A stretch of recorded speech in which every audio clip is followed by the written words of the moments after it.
Edward J. Eddie Adams was a notorious American criminal and murderer in the Midwest.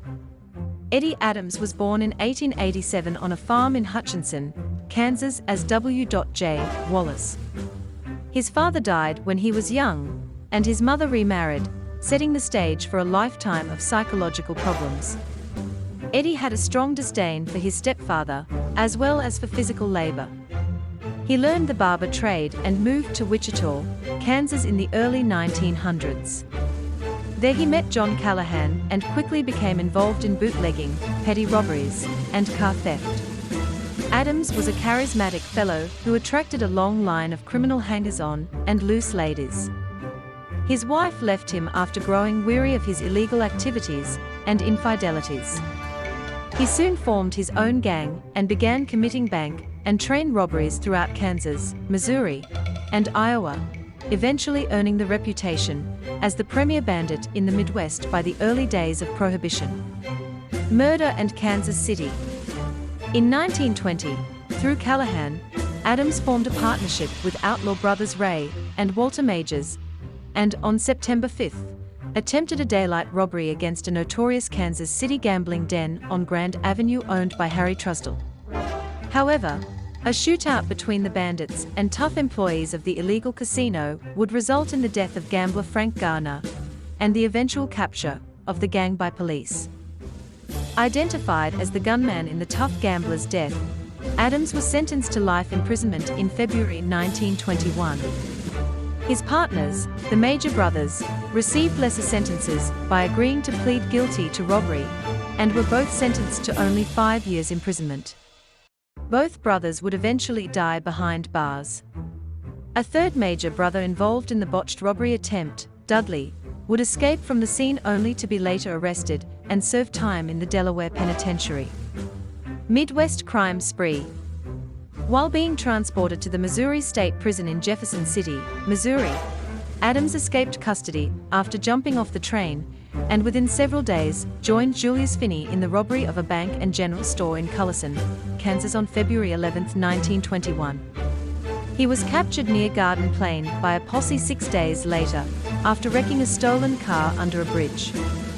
Convicted of bank robbery, Adams was sentenced to serve 10 to 30 years at the Kansas State Prison in Lansing, in addition to his life sentence in Missouri for murder.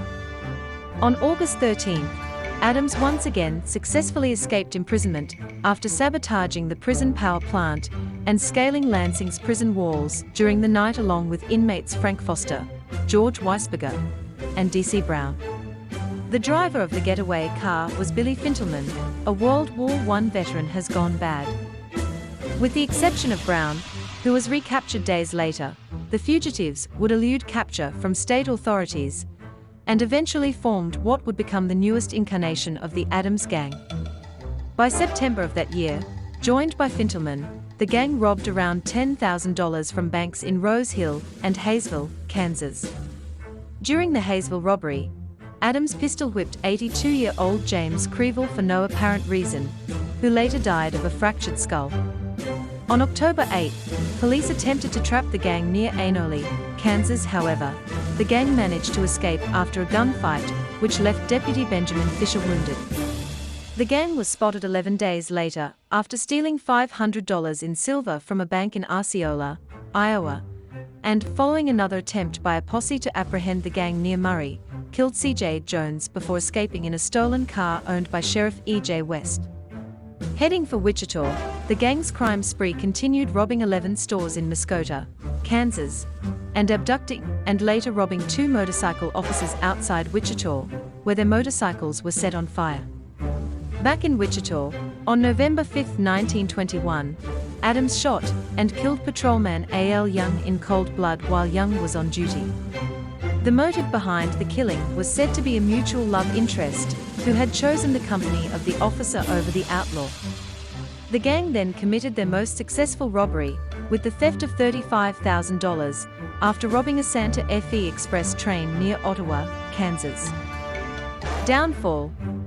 On the evening of November 20th, Adams, along with Foster, Nellie Miles, a local madam, and longtime friend of Adams, George J. McFarland, a local thug and bootlegger, and 2 alleged prostitutes, were joyriding around Wichita. Another car carrying Fintelman, his wife, Weisberger, P.D. Orcutt, and 2 unnamed ladies, followed at high speeds. 2 motorcycle policemen pulled over the vehicle carrying Adams when a shot came from the vehicle. It is unknown whether the shot was fired by Adams or Foster, killing patrolman Robert Fitzpatrick. The outlaws sped away, released the women, and fled south into Cowley County. Later that night the trio ran out of gas and stopped at a farm, where Adams attempted to steal a vehicle from farmer George Oldham. When Oldham resisted, Adams shot and killed him. Adams and Foster took the car, while McFarland ran away alone into the night. The duo returned to Wichita in the stolen car.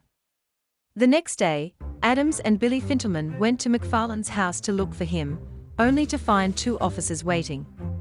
Adams shot Officer Ray Kastner non-fatally, while the other policeman hid under a bed. Adams once again escaped. He hid out until the funeral of fallen Officer Fitzpatrick on November 22, where he assumed the bulk of the police force would be present. He had planned to rent a car to leave town for good, but the proprietor of the garage recognized him and contacted the police. 3 officers arrived on the scene. Adams shot at them, fatally wounding Detective Charles Hoffman, who pulled the gunman to the ground. Officer Charles Bowman was also hit by gunfire. D.C. Stuckey, hiding behind a pillar, shot Adams 3 times and killed him. Eddie Adams' body was publicly displayed in the city undertaking parlor in a grisly celebration of the end of a reign of terror. More than 9,000 people viewed the slain outlaw. In the end, 18 people were arrested as accomplices and hangers-on of Adams. 4 were sent to the Kansas Penitentiary, Frank Foster for life. Adams, dead at age 34, was attributed with 7 murders, including 3 Wichita policemen, in just a little over 14 months' time. He wounded at least a dozen others.